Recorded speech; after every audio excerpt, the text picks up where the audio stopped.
Right, hi all, I'm back. I've had some slight health issues over the past couple of weeks. I've had a bladder infection and back problems and stuff like that. That's why I've not posted recently, but I'm back. I'm not dying so much now, so I'm going to do a wee review. And maybe you'll be able to help me out in the comments of this, because I've just bought a tri-shot shotgun off a mate of mine. Not entirely sure what it is, it's just kind of cool. So, here we go. It is one of these. I've had a look on a few sites and it's either an SAS 12 or a SPAS 12 or a mixture of the two. Yeah, don't even know what brand it is, because mate bought it that long ago. Even he don't know what it is. But it was cheap enough that I just had to snap his hand off. Anyway, but it's a nice tri-shot with an adjustable butt stop.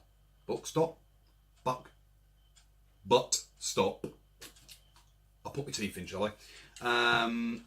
Shotty. Now, I've got a shotgun, but it was a cheapo double eagle mag-fed single shot pump action Dubry What's-It with a crane stock on it, which pretty cool, but it's just sprayed up and it lives above my door looking pretty cool. Now, this thing, I might actually skirmish. Now, it's got nice little shotgun cartridges. I think this one is only a short range because I filled it the other low cap, because I filled it the other day. I should add, mate sent me this for repair, spraying up, and then reviewing. Now bought it off him. Couldn't help myself. But yes, I filled this cartridge up the other day, full, and I think it must only be a 10 rounder because I only got 4 shots out of it, and that were it. So I will be purchasing some higher capacity shells and a shell carrier probably on the side of the shotty, because it's quite cool for room clearing and stuff like that. I might actually change the stock as well, because I don't like the fact it does that. It's not comfortable enough stock to shoulder and look down, but it's the fact that it yeah, it's sort of a sprung Dubry. But yeah, one thing I will say instantly about this is I wouldn't suggest getting one of these for a younger player. I mean, first off, it is quite a long gun. I mean, it's... and I've only got these stock on the first click, basically, just to make it nice for me, but it's 3 feet long, which ain't small. But the main thing is, and I ain't weak by any idea, but one of the lads will tell you, the sniper rifle I designed and built, I can pull that back, and a few of my friends, they can't. So this has got quite a hard action on it. It is quite an effort to pull it back. I mean, it's all right. I mean, with gloves on, you got a bit more grip because it is fairly smooth. With gloves on, you got more grip, but again, it is quite a stiff action on it. But anyway, on to the main reason we're here. Like I said, as I said, it's got a nice trap there. I do believe quite like the real one. You've just got a little button just here, which pulls back and opens the gate. And again, you just put the brass to the back, slide it in, close the gate, and you're ready to go. Can't even do it like that. Right, safety is just behind the trigger. I'm bleeding. It's just behind the trigger, and it's just a push through. I'm actually going to come up to you and show you, because it's a black gun and it's not exactly easy to see. Here we go. That little button there pushes through, pops out the other side. That's now on safe. Can he pull the trigger? Right, while I'm over here actually, Hello. While I'm over here, it's got fully adjustable for windage up and down rear sights. It's just a, there you go. It's just a ghost ring. I'm not sure. Oh no, it does go left and right, so it's fully adjustable, left and right, up and down. Front post is, when I point it the right direction, is literally just a post sight with the little protective fins on the side, just so if you drop it, you don't break it. It's got a nice sling point, right way around, on the front there, which is plastic on this one. I mean, it's not a cheap made gun, but that's plastic. Sling point there, quite possibly that as well, that bit there. On the butt stock. Now, onto the features.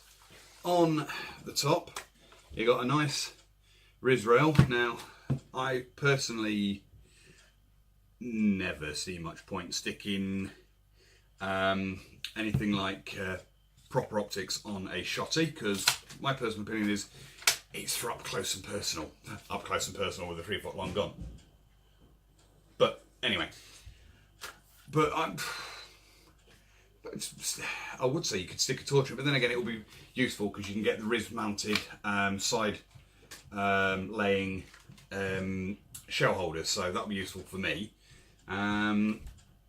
It's not a huge amount to say about this actually, because it's a fairly simple gun, but one thing I did find quite interesting is, interesting to me because I'm a geek, is after you unscrew this quite long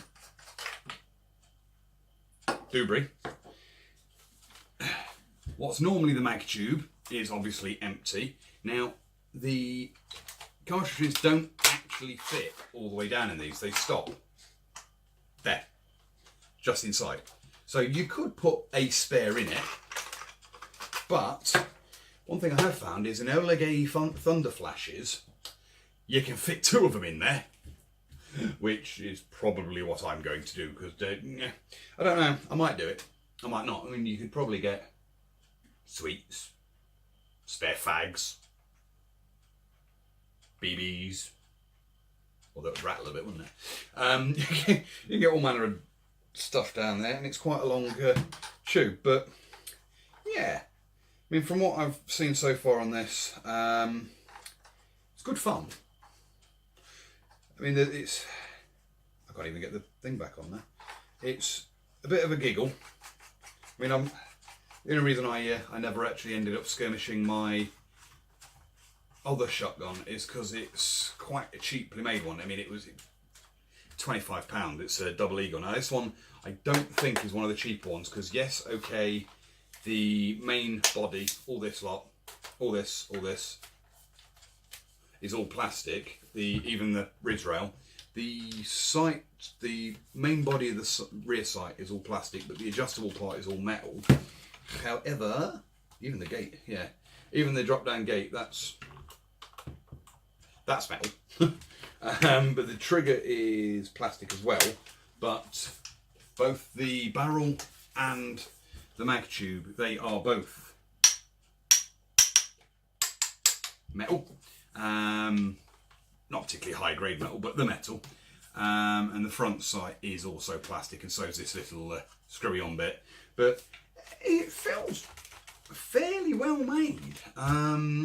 If anybody knows what brand it is, help and stick it in the comments. I mean, all it says on the side of it is warning, not a toy, wear eye protection, prevent serious injury to eye, read owner's manual before using, made in China. And oh, actually there is actually a like a serial number on the side, but it's OA1108050075. If anybody knows what that means, I will bring it up close. Not that you could see it probably, but where are we? Here we go. Just about. If anybody knows what brand it is, let me know, because that might be quite useful. But yeah, I once I know what brand it is and everything, I'll be able to get some more shells for it, because I ain't even going to bother doing a shooting test with that, because 3 shots and then having to refill it, and then 3 shots and having to refill it, just won't get a decent shot out of it. Reason why my mate sent it me actually is down there is an Allen key bolt or an Allen wrench bolt, whichever part of the side of the pond you're from, and I could not find an Allen key long enough. I've actually chopped a bit off this. I've chopped about yay much off. An Allen key long enough to get down here to do it up. Now, problem is, if that's loose, don't know how well you can see it on the camera, but there's a mould line here. Now, if that bolt in there is loose, all of this section where this finger stops is all loose, which means when you cock it, it all does that, and you can't pull the trigger and fire it. Not exactly useful, but so I've chopped a bit off and bought some stupidly long Allen keys, which still weren't long enough to reach. So I chopped a bit off and got it to do it. But yeah, I'm probably going to change it to a crane stock or something like that, because I don't like that. Now I've got a couple of crane stocks laying about, so that could be fun. But yeah, like I say, if anybody knows what brand this actually is, chuck it up in the comments. I am extremely active in the comments. Anybody who's ever commented knows that I comment straight back pretty much within minutes. But yeah, if you know what it is, chuck us a comment up and let me know, because I ain't got a clue. Lad who bought it off ain't got a clue. Be nice to know. Mainly so I can buy more parts and make it scary. But anyway, right. Next week, if all goes to plan, I'll be doing a review on one of 2 guns. One is a fairly mainstream gun, you see them quite often. The other one, not so much. Yeah, it's different. It's cool, but it's different. I've only ever seen one, the site we go to, and that happens to be my teammates. So yeah, that should be fun. I will be having a review of the G&G ARP 556 coming up soon, when my mate comes down with it, and I'll also be doing a review. Yes, you may find it boring, but it's on a MP5. Interesting thing about the MP5 is it's the same age as my Army Armament L85. Nearly old enough to buy a lottery ticket. So that should be interesting, because I don't know many that are that old and still working, so we shall see. But yeah, I've got 4 or 5 reviews coming up. Still waiting on parts for the SA80 pistol, so that's hit a bit of a brick wall at the minute. I might be building a different miniaturized SA80 in the meantime. Yes, I like SA80s. I like doing daft things with them, because I've had one of my guns that broke, and I might not bother rebuilding it in its current format, and I might put it into a SA80 body and shrink it, basically making an L22, but not an L22, because it'll be exact replica of a SA80, just much smaller.